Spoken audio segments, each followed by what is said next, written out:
Okay, I think we're going to get started. My name is Tamara Spitz. We are in the middle of our series on biblical Midrash. And today I actually wanted to compare 2/4 different characters, people in Tanakh. I think that they all have a very interesting relationship. Some of the things we're going to be talking about is based on the Pshat, and some of the things that we're going to be talking about is going to be based on Midrash. I think the overarching question is going to be, what were Chazal's kind of thoughts when comparing these characters. So I'm going to share the screen with you. Those of you who are interested, I put the source sheet in the chat box as well. I call the sheet were in-laws and outcasts. We're going to compare Ruth and Moshe. Both Ruth and Moshe have I think, a very unique relationship with their in-law. Being a mother-in-law myself, and having a mother-in-law myself, I think that those relationships could be very complicated. And I want to understand, first of all, the relationship between these characters and their in-laws, but also I want to discuss with you really a comparison between Ruth and Moshe. So first of all, just let's take a step back and just talk about Moshe first of all. Moshe, as we know, is brought up in the palace of Paro in Mitzrayim. He runs away from Egypt. His father, or his maybe stepfather, wants to kill him. He runs away and ends up in Midian. In Midian, at the well, he meets Yitro's daughters, and they bring him home. And the Torah really describes a very close relationship between Moshe and Yitro. Moshe comes to live in Yitro's house. Ultimately, he marries his daughter Tzipora, even though, interestingly enough, in the Pshat, there isn't this like romance between Moshe and Tzipora. I personally think that it was Moshe wanting to have a close relationship with Yitro, and therefore he married his daughter, which I think is an interesting, we can kind of think about that. And then, of course, later on, famously, Moshe leaves Yitro's house. He is sent by Hashem to Egypt to save the Jewish people, as we know. And later on, as we know very famously in Parshat Yitro, right before Matan Torah, of course, one can discuss if it's in chronological order or not, but we do know that Yitro comes back, or meets Moshe and Am Yisrael. He brings Tzipora and Moshe's children. And again, we see the relationship that Moshe has with Yitro, so much so that Yitro sees that Moshe is burdened by the nation, by judging the nation, and Yitro comes up with an incredible way of judging the people. As my husband likes to say, he's the first consultant, right? He comes in, he sees a problem, he solves it, and Moshe implements his solution in terms of a court system. At the end, we don't really know what happens. We know that Yitro says he wants to leave. Moshe says, please stay with us, come with us to Eretz Yisrael. The Pshat seems to imply that Yitro does leave, though it is not clear from the Psukim if he does or he doesn't. Okay, so that is our overview of Moshe and Yitro. Let's go to Ruth and Naomi. I think also a very famous story, right? Naomi leaves Beit Lechem with her husband and 2 sons, ends up in Moab, and there her sons marry Moabite women. The Midrash says princesses. We'll get to that in a second, but that's not the pshat. The pshat is they are Moabite women. The 2 sons die. Ruth and Orpah are left, and Naomi decides that she wants to go back to Eretz Yisrael. She tells her daughters-in-law, it's been lovely, but now it's time for you to go home. And as we know, Orpah, after some hesitation, does go back, and Ruth, as we know, continues with Naomi. And I think that we see a really beautiful relationship between Ruth and Naomi, both of them taking care of each other.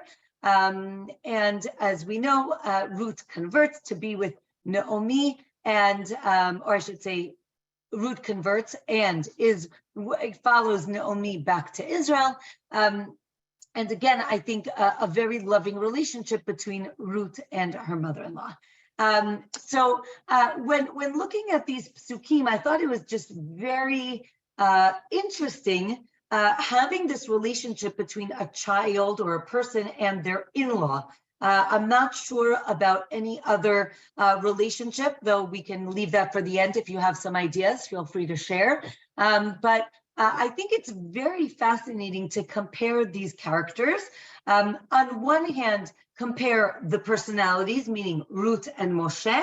On the other hand, also comparing the in-laws as well. So that is the theme for our shiur today.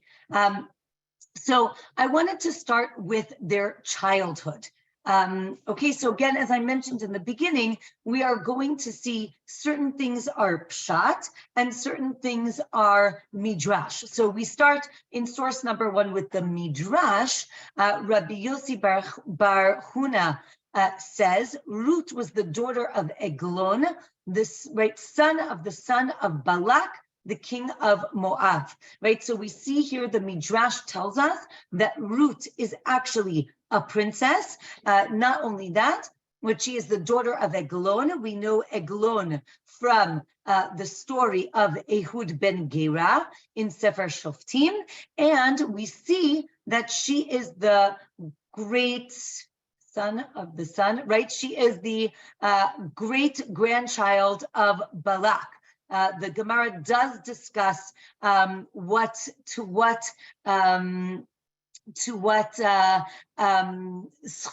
merit did Balak have to have Ruth come out from him, and not only Ruth, but as we know, David HaMelech. The Gemara actually says that because Balak did bring sacrifices to God, he merited to have Ruth come from him. So we see that Ruth is a princess and grows up in the palace. We see a similar idea. This is pshat in source number 2 when we have Moshe growing up. Where does he grow up?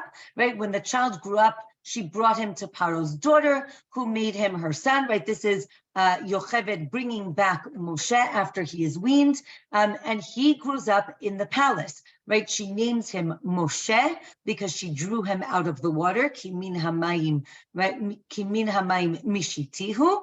And it says sometime after that, when Moshe had grown up, he went out to his kinfolk and witnessed their labors. He saw an Egyptian beating a Hebrew, one of his kinsmen. But it's interesting to see that, first of all, in the pshat, we have a huge blank in terms of the childhood or the raising of Moshe, right? Moshe grows up in the palace. Between Pasuk Yud and Yud Aleph, he's already, either late adolescence, early adulthood, and that whole time he grows up, he grows up in the palace, right? And the Midrash actually tells us this, right? Moshe, here it's actually more, right? Breshit Rabban, source number 3. Moshe spent 40 years in the palace of Paro, so not adolescence, but 40 years, says the Midrash, 40 years in Midian, and 40 years serving Israel. And I think that this line, this idea is very specific on purpose, right? What does it mean that he would grow up 40 years in the palace of Mitzrayim, 40 years in Midian, and 40 years with Israel?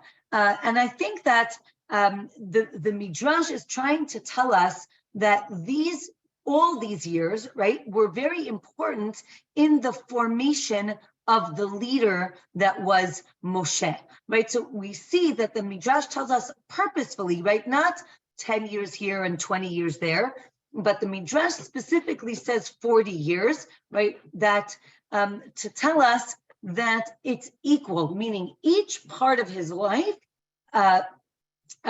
gave Moshe the ability to lead the people.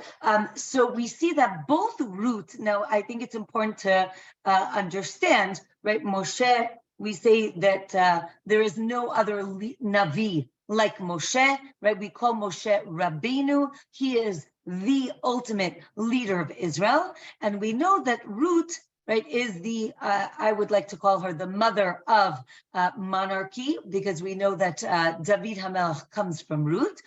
So the question is, right, what was so important to the Midrash, to Chazal, to say that both Ruth and Moshe grew up in a foreign palace, right? And I think the idea here is that it gives them that, well, it's interesting that for Ruth, it's not a foreign palace, it is her palace, though she joins our nation.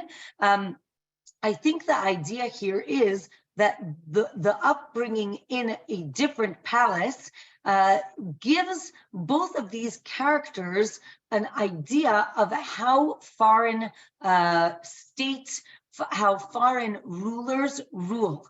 And that really gives them the tools in order to become either leaders themselves like Moshe, or the progenitor for leaders as well. So I think that that this idea is very important and will lead us to more comparisons as we continue. Let's go to the second section. The next section is the idea of different names. Right? We see name changes that happen throughout these people's lives. Interestingly, here it's for the parents, right? The in-laws themselves, right? It says in source number 4, it says in Megillat Ruth, when Naomi comes back to Beit Lechem, she says, right? She says, do not call me Naomi, right? Call me Mara, for Hashem has made my lot very bitter, right? Mar means bitter. So she says, don't call me Naomi, call me Mara. And she explains why, right? I went away full and the Lord has brought me back empty. How can you call me Naomi when the Lord has dealt harshly with me, right? When Hashem has brought misfortune upon me, right? Interestingly here, we usually see name changes in a very positive light, right? We see Hashem changing Abraham's name, Sarah's name. We see him giving an additional name to Yaakov, right? Meaning Yisrael. We usually do not see, we have Yehoshua as well. We usually don't see it in a negative way. Interestingly, I should say as well, generally name changes are because someone else changes the person's name, right? Meaning either God, or in the case of Yoshua, it's Moshe. But here, interestingly, we do not have someone else giving this name. Rather, it's the person themselves saying that they can no longer be known as their own name, and changes their name to something going on in their lives. I think, interestingly, Ruth, in her conversion, does not change her name, unless, of course, her name was Ruth, only afterwards, and we don't know her Moabite name. But interestingly, she does not change her name. It's her mother-in-law that changes her own name. So I think that that's fascinating. Let's continue. Here, again, here the Midrash does say that source number 5, that actually Ruth did get a name change. Her name was originally Gilit, and when she married Machlon, he called her Ruth. So maybe that could be seen as a name change already in the beginning when she gets married. Okay. The Midrash continues and tells us in source number 6 that Moshe also has a name change. The Midrash tells us that when Moshe was born, right, Yocheved saw such a beautiful child and said, right, V'tereh oto ki tov hu, right, she saw that he was good, right, Tanya Rabbi Meir Omer, Tov Shmo, right? When it says that he was good, the Midrash tells us, Rabbi Meir tells us in the Gemara in Masechet Sotah, what does it mean that it was good, right? Ki Tov Hu, he was good. Rabbi Meir says, no, it's not that he was good, like a good boy. It's his name. His name was Tov. Rabbi Yehuda Omer, Tuvia or Tovia Shmo, right? The idea of Tov is not just a personality trait, it was actually his name, right? And then we know that Bat Paro changes his name or gives him a new name, which is Moshe. And the last last name idea, I think this is a very known idea, is in the Mechilta, in source number 7. The Mechilta tells us that Yitro actually has 7 names, right? What are his 7 names? Yeter, Yitro, Chovav, Reuel, Putiel, Keni. And the Midrash explains what each name is for, and then and goes through why each one is there. But it is interesting to think about the fact that all 4 characters, again, whether in Pshat or Midrash, get a name change. And I think it's interesting to think about the significance of a name change. I think the significance in the Tanakh is that there is a change in the destiny of the person, right? If one person was meant to do X, when they get a name change, they're now meant to do Y, right? The Midrash, the Gemara actually tells us, right, Mishaneh Makom, Mishaneh Mazal, but there's also an idea that, right, if you change your place, you change your luck. But there's also an idea that if you change your name, you also have a change in your, again, one can call it luck, one can call it destiny. I think many of us are familiar with this concept when, unfortunately, a person is ill, they tend to add a name, right? Chaim, Raphael, things that have to do with healing.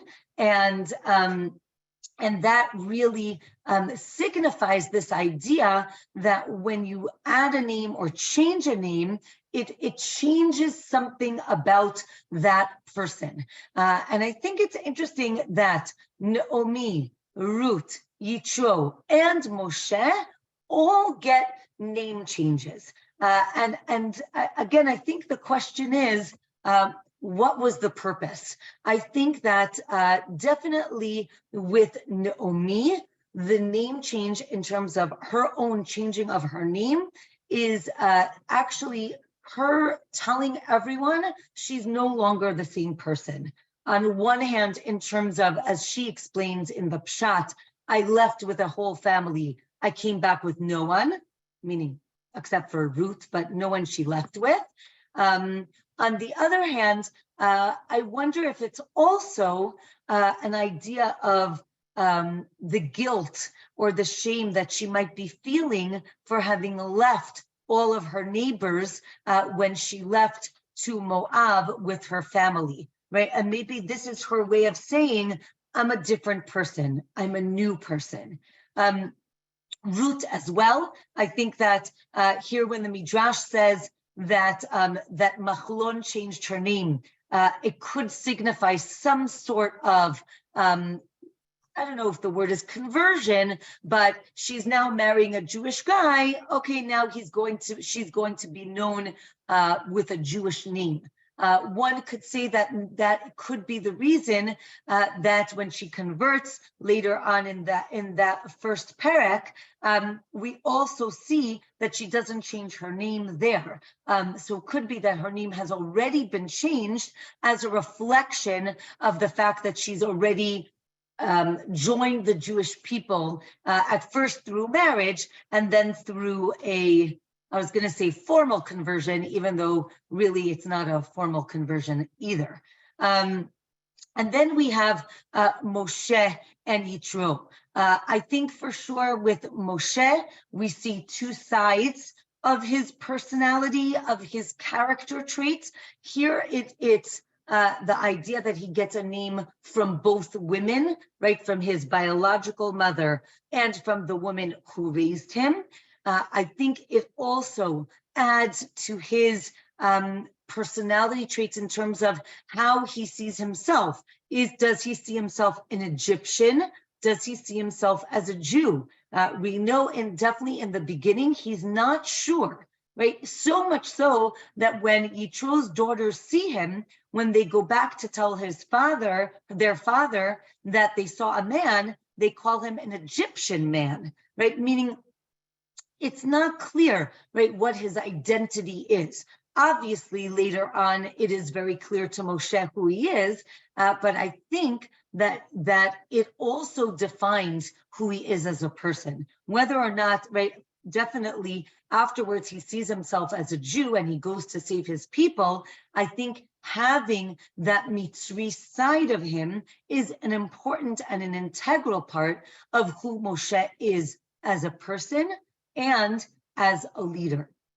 And finally, with Yitro, I think that we have a similar idea as well. The Torah seems to, I should say the Midrash, seems to call all of these people Yitro, and every time we encounter Yitro, he's there for a different purpose. And whenever he's doing something new, he gets a new name. So I think that this really proves the thesis that a new name connotes a new destiny, right? A new characteristic, a new purpose or goal in one's life. And therefore, I mean, I think he chose probably the extreme version of this, where he has a different name almost for everything that he does in the Torah. Okay, let's go to the third section. In the third section, we have the leaving. If you remember, both Ruth and Moshe are told to leave their in-laws, right? In source number 8, we have in Megillat Ruth, right? But Naomi said to her 2 daughters-in-law, turn back, each of you to your mother's house. May the Lord deal kindly with you as you have dealt with the dead and with me, right? Meaning Naomi says, you've been amazing. You've taken care of me. You were, wonderful daughters-in-law, but now the time has come, right? And everybody needs to go back to Beit Ima, to their mother's house, right? Naomi is telling the girls, I'm not your mother. You have a mother in, right, Moab, one could say maybe in the palace, But you have a mother, and Naomi says, I'm not your mother, right? She says, if you're waiting around for me to have another child, stop waiting. It's not happening. So she says, go back to your mother. It works for Orpah, right? But it does not work for Ruth, right? Ruth says, I'm not going anywhere. Let's look at the parallel scene of Moshe, right? Moshe is in the desert. He is tending the flock of Yitro, and he is called by a heavenly vision, right? He sees the burning bush, the sneh boer ba'esh. He sees the bush burning, and he has his encounter with God, right? And God tells him that he needs to go back to Egypt to save the Jewish people. And interestingly enough, Moshe, right, in the next scene, Moshe goes back to Yitro, and Moshe says to him that, to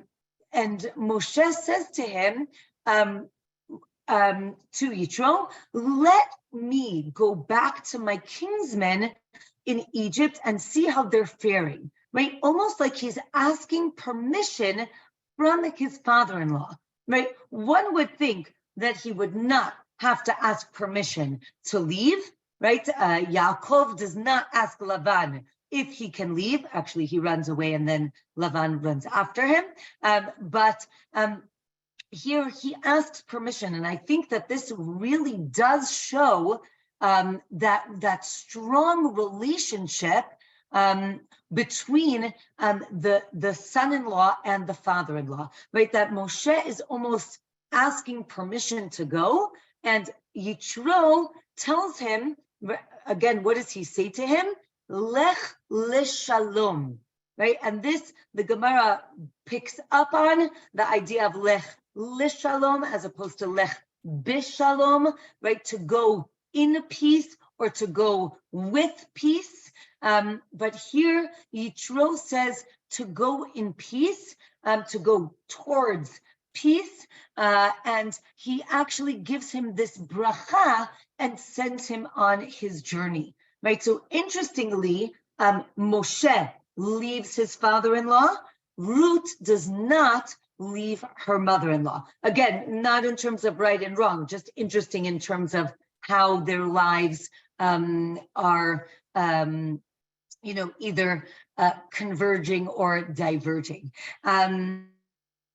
Okay, the last section here that I brought for you is the idea of conversion. I think that very clearly in source number 10, we have the famous psukim of Ruth's conversion, right, where she says, Ruth says, do not urge me to leave you, meaning don't make me go back, to turn back and not follow you, right? And she says, for wherever you go, I will go. Wherever you lodge, I will lodge. Your people shall be my people, and your God is my God. Right? I think very powerful words.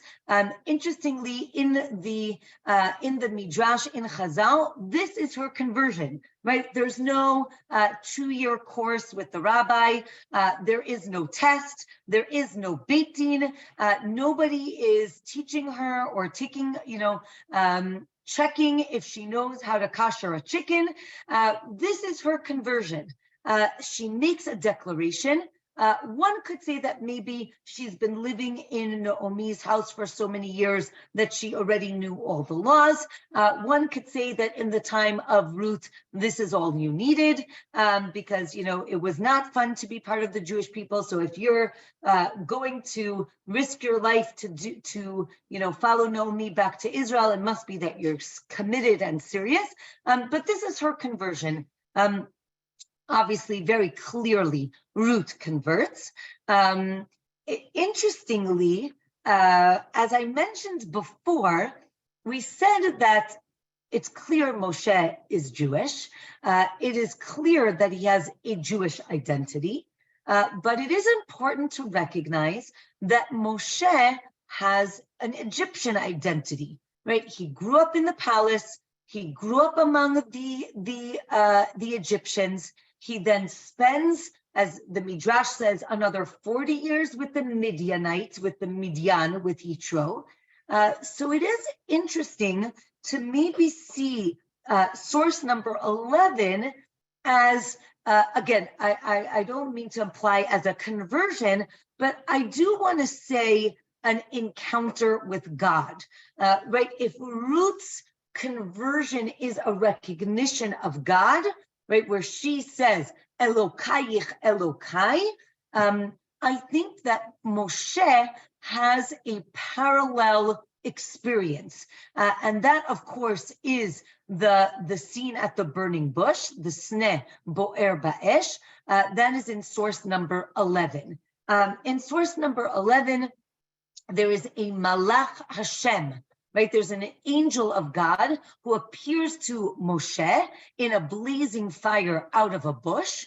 He gazed, Moshe, right, looked, and there was a bush all aflame, yet the bush was not consumed, right? This idea that there's a sneh bo'er ba'esh, it's burning, the hasneh enenu uchal. It's not, it is not being consumed, it's not being burnt up, it's just, right, constantly burning and not falling apart, right? Moshe recognizes that this is divine, that this is miraculous. It's not a regular, forest fire or desert brush fire. There's something going on here. And Moshe says, right, I must turn aside to look at this marvelous sight. Why doesn't the bush burn up, right? Instead of walking away, instead of bringing a bucket of water, he says, something is going on here. And, I need to see what's going on. When the Lord saw that he had turned aside to look, God called to him out of the bush, Moshe, Moshe, and he answered, here I am, right? Hineni. There is a revelation to Moshe. It happens when he's alone by himself in the Midbar, in the desert. And this is his moment and his first of obviously many encounters with God. So I think just to compare Ruth and Moshe, both of them having either a spiritual encounter in a very literal sense, if you take Nivuah literally, which I do. So again, in a literal sense, in a physical sense, or in a more inspirational sense, which is the Ruth and Naomi story, meaning Ruth is inspired by Naomi and says, wherever you go, I'll go. In that sense, it's, I want to be with you, Naomi. But on the other hand, Amech, Ami, your nation shall be mine, the Elokaich, Elokai, right? Your God will be my God. And finally, out of our four characters, the last character that needs to convert is Yitro. And as I mentioned in the beginning, it's not clear what happens at the end of the Yitro story. We see that, again, Moshe invites Yitro to stay. Right, they came with their father Reuel. This is Yitro. Why is he called Reuel? Says the Midrash in source number 12. Right, what does Reuel mean? Because he joined with God. Right, basically, right, Rea. Here, Rea as in friend of God. Right, that he joined himself with God, and I think that. Again, the Midrash has Yitro converting. Again, I don't think that the Midrash meant, I'm not sure if it meant to tie all four of these characters together, but I do think it is interesting that out of our four characters, we would have everybody converting at the end. Interestingly, right, again, it's like the opposite people are converting, right? Naomi, the mother-in-law, Moshe, the son-in-law, are Jewish, and we have Yitro, the father-in-law, and Naomi and Ruth, the daughter-in-law, converting. So again, I think just fascinating in terms of our characters. Okay, and for our last theme is the theme of humility, right? As we mentioned, Ruth, again, the Midrash says that she is a princess. In Perek Bet of Megillat Ruth, we have a very devastating scene of Naomi sending Ruth to go to the fields to collect the grains of wheat or barley that are falling behind the farmers, meaning behind the osfim, the people who are harvesting, right? They are the poorest of the poor, right? Ruth the Moaviah said to Naomi, I would like to go to the fields and glean among the ears of grain behind someone who may show me kindness. And Naomi says, yes, daughter, go, right? What is, if you can imagine, right? Again, both, as I wrote here, both of them are brought up in a palace, right? If you can imagine Ruth, who sat while attendants bathed her and dressed her and fed her, right? And took her everywhere. She's now, right, the poorest of the poor, literally picking up grain after grain, right? Little pieces of grain in the field. And doesn't mind doing it, right? Meaning she goes besimcha to do this. And of course, we have Moshe here in the Pshat, and of course in Midrash, right? Moshe, we know again, was brought up in the palace. And now in the beginning of Shmot, we see Moshe tending the flock of his father-in-law Yitro, the priest of Midian, drove the flock into the wilderness and came to Horev, the mountain of God, right? This is the beginning of the scene with the burning bush. But what is this great prince of Egypt doing?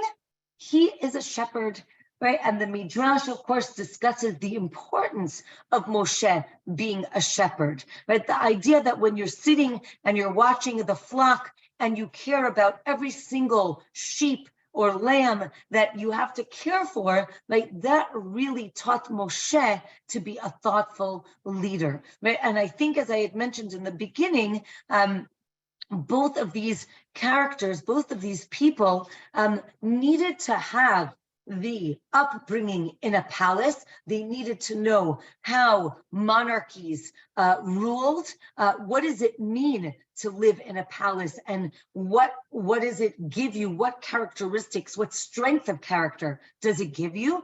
But the other side of that coin is extremely important, right? The other side of that coin is understanding that both Ruth, right, the mother of monarchy, and Moshe, the greatest leader of the Jewish people, needed to have humility, right? And that they learned from their lives, right? From the circumstances of their lives. Again, it's interesting if they learned humility from being, right, a shepherd or very poor, or they were able to be a shepherd and very poor because they had that innate ability to be humble. Again, that goes back to last week's discussion of nature or nurture, but either way, if it was their nature, it was definitely nurtured in their lives. And I think that really showed, that really gave them the ability to become the leaders or the mother of leaders in terms of Ruth's descendants, which is Beit David, right? I think it's interesting also to think about the holidays that both of these people symbolize, right? Moshe, Yetziat Mitzrayim. We have the physical redemption of the Jewish people. Ruth, where we read on Shavuot, where we have Matan Torah, the giving of the Torah, which is the spiritual redemption of the people. So again, we have almost a continuum that goes from Egypt, Yetziat Mitzrayim, right, the exodus from Egypt through the desert to the accepting of the Torah, right, for Ruth on a personal level, but also for the nation of Israel on a national level. And I think really the idea that we have Moshe beginning the process of Geula, of the redemption, and Ruth, who gives us David, who will ultimately give us Moshiach, to give us our ultimate redemption. I would love to open it up now if anybody has questions or comments. I would love to hear your thoughts in terms of if you have other similarities that you could think about between these four characters, whether it's between the in-laws or the kids, or even the opposite way. But I would like to hear if you have any thoughts or comments.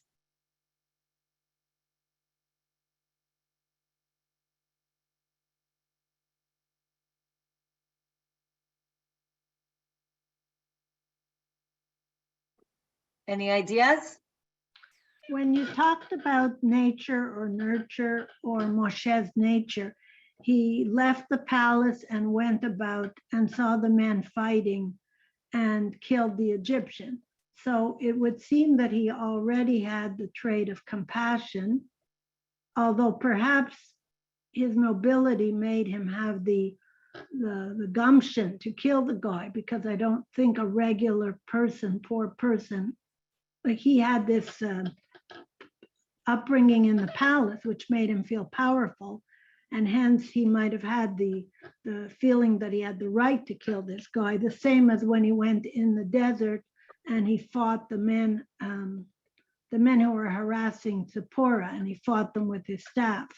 So he did have already some sense of justice, which might have been instilled in him by his mother, but I guess we don't really know. True.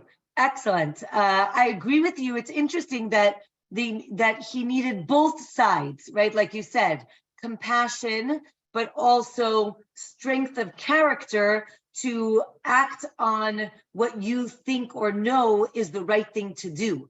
It's important to understand how to balance those two ideas, but it is important to have both of them, right? If you only have compassion, but you don't have the strength, again, of character to carry out what you feel is the right thing to do, then you don't really, you might not follow through. So it is interesting that he needed both the Egyptian side and again, I don't know why I'm saying Egyptian versus the Jewish side, but I definitely agree that he needed both.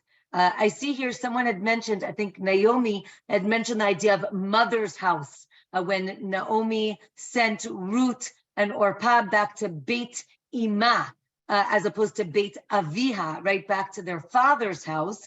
It is very interesting. I think that she felt that right, I think that she felt that the daughters were clinging to her as a daughter clings to her mother. And therefore, I think that's why she sent them back to their mother, to kind of say, I'm not really your mother, like go back to your mother who's, you have that relationship with. I think that's the idea, but you're right that generally, definitely in the Gemara, we always see Beit Avicha, or Beit Avich, right? The idea that that's the house that's going to support you, right? Your father's house is going to support you financially, which is why I think that here Naomi is hinting to not necessarily financial support, though it could be, but maybe more emotional support. But I think beautiful that you caught those two, that difference. Any other comments or thoughts? Moses's children are lost to history, whereas Ruth's children are forever in history, Beit David. Wow. Okay, so what does that mean? That's the opposite. That's the opposite there. Right. Ruth through Naomi, or Naomi's house, continues through the women's side because the sons die off. Moses' wife perpetuates his side because he would have died had she not intervened in that instance. Beautiful. I love those comparisons. So interesting that the national leaders' children are lost. We don't, we don't really hear. Whereas I would say the quiet personal leader, her children are forever in history, as you said. So I think fascinating. Definitely very opposite. So fascinating. Thank you. Ruth Yes. Ruth gets to go into the land again, and Correct. Naomi does. Moses only gets to see it from a distance. Correct. So she might be the continuation of his mission in the sense of King David, but they're not from the same tribe. No, but we can call it, spiritual continuation. But very true, right? Moshe is never in Israel. Naomi leaves Israel and comes back, and Ruth does enter. So beautiful. Yes, Naomi. So I heard a really interesting idea from Nechama Price, who did a shiur on Tzipporah, and she has a really bad deal. Basically, Moshe has a relationship with Yitro, and she barely gets named even, and there's no love story, there's nothing. You mentioned it, but I just want to expand on that. That when you look through the whole story, that he doesn't spend time with her. It's a very odd relationship, and the relationship between him and his father-in-law was obviously much stronger. Agreed. I think that when reading Pshat, we don't always think of it that way. I think the same thing, by the way, is with Ruth and Boaz, right? If you ask children, they'll say, oh, and then they lived happily ever after, right? Ruth finally marries her Prince Charming Boaz. But interestingly enough, the Midrash certainly picks up on this, but the Pshat, interestingly, is who lives happily ever after? Ruth, Naomi, and the child. And there is no mention of Boaz. I really don't, I'm saddened by the Midrash's statement of, oh, the reason he's not mentioned is because he dies the next day, meaning because it's not about Boaz, it's about, it is, but it isn't. And interesting if that's the same case of Moshe and Tzipporah. I'm not sure, meaning we definitely see, he marries Tzipporah, they have 2 children, but we definitely see, I don't want to call it a tension, but we definitely see, right? Miriam speaks Lashon Hara because she says, look, Moshe's never with Tzipporah. Hashem says, because Moshe is with God, but it's interesting. I definitely agree. It's a very complicated, very complicated. And there's that bit right at the end of the Megillah where it's Naomi who's presenting the baby and feeding the baby. Yes. That's very weird. Yes. As well. Exactly. So again, the Midrash says Boaz would have done it. He's just not there anymore. But I think it's really, it's a fulfillment of a relationship between Ruth and Naomi, meaning Naomi needed a continuation, and Ruth has provided that for her. So much so that Ruth gives her the child. Again, I'm sure Ruth is involved in bringing him up, but it's really about what Ruth does for Naomi, and I think it's quite clear at the end of the story. And again, I think Moshe and Yitro as well. Yitro comes and you see an entire perek of the conversation between Moshe and Yitro. Again, I'm not implying that there wasn't a relationship between Moshe and his wife. I just don't know anything about it. We definitely see much more conversation between Yitro and Moshe. So I think it's something to think about. I think Ruth actually sacrificed herself to her mother-in-law. Like, she totally negated herself and she's disappeared from the picture. Like, Naomi takes over the child, and it's almost like Esther. You have 2 heroines, but they disappear and they basically sacrifice themselves. And it's kind of a little sad for Ruth. She married this much older man and she left her homeland. I guess in the end she's rewarded because she has David HaMelech, but really she's kind of been cut out of the picture as well, in my opinion. It's interesting that you say that. I definitely agree that she humbles herself for Naomi. We see it throughout the Megillah. But I would challenge the forgotten, because we do call Ruth the mother of Melucha, meaning it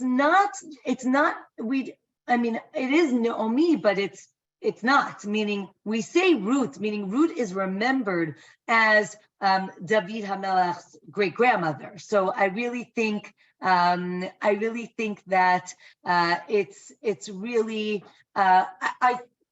the way I see it is that through her humility, she rose to become who she was. And I don't think that she's negated completely. I think that it's part of her humility. Okay, well, thank you very much. Yeah, thank you. Okay. Yeah. Okay.